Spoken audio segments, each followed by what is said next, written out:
What is perhaps the strangest thought I've had about modern media is that over the course of my life, I've watched several of my childhood heroes die.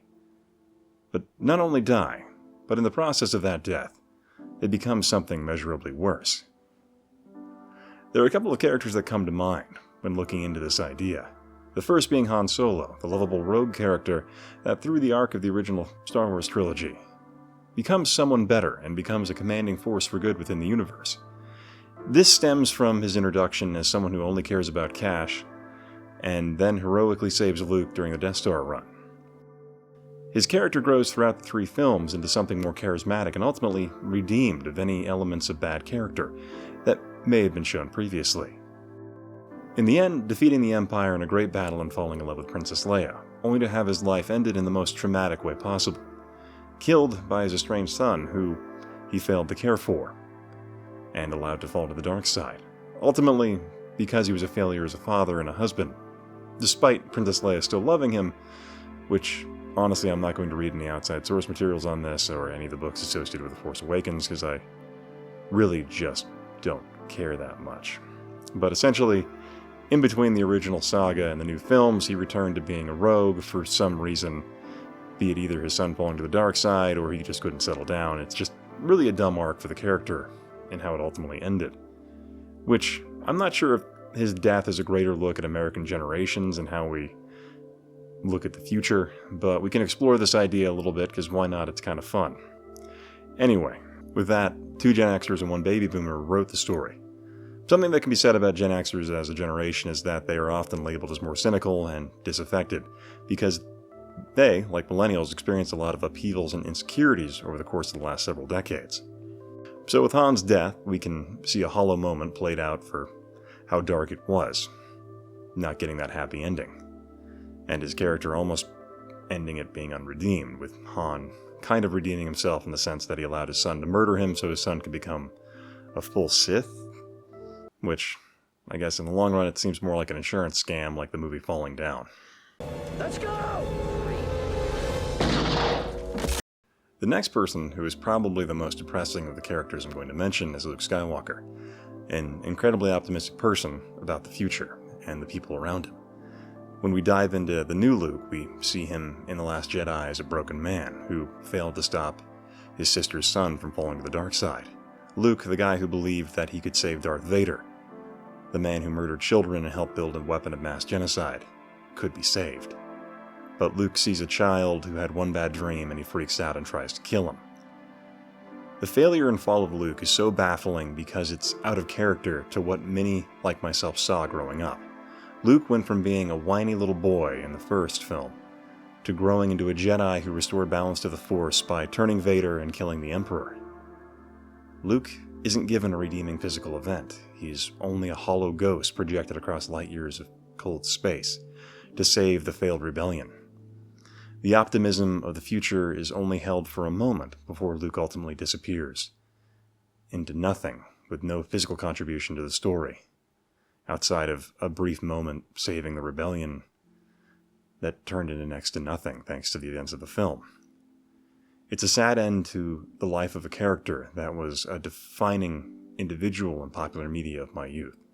The Last Jedi was written by Rian Johnson, who is also a Gen Xer, which could fall into the same generational feelings of being cynical and disaffected, and I guess the idea that people don't get a happy ending, which, I don't know, Ryan.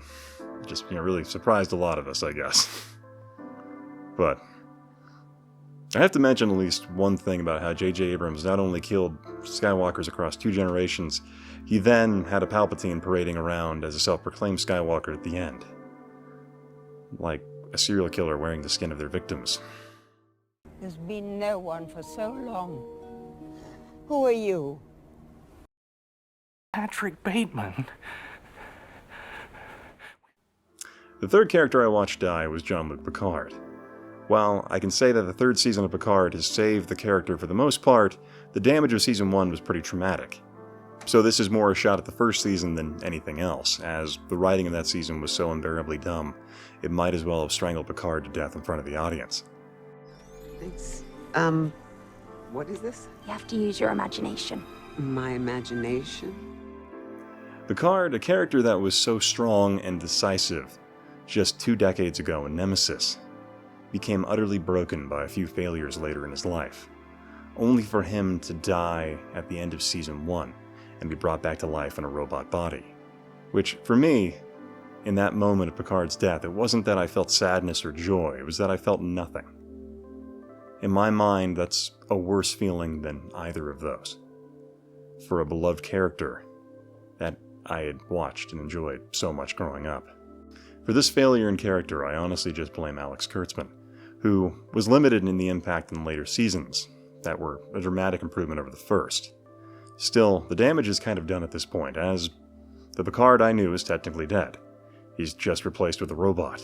The human Picard still ended his life, estranged to his former crewmates, and never knew he had a son. So there's that element of depression to the end there.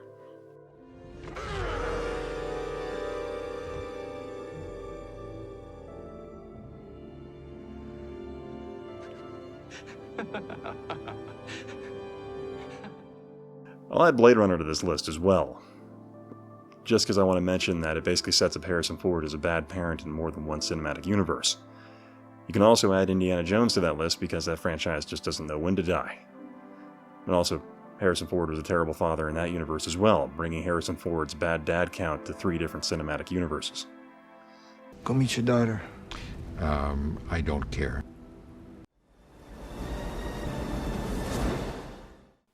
Nostalgia is a powerful drug.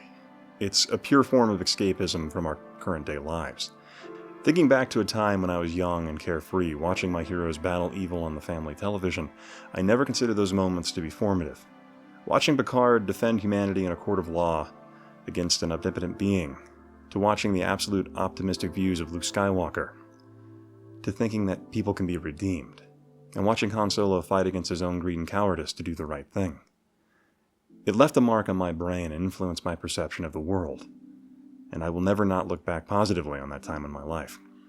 Watching the strongest among us eventually grow old and weak is a fact of life. Even our heroes are not immune to the endless trudge of time. But can we at least give our fictional characters better deaths, at least with something meaningful, or at least a worthy sacrifice?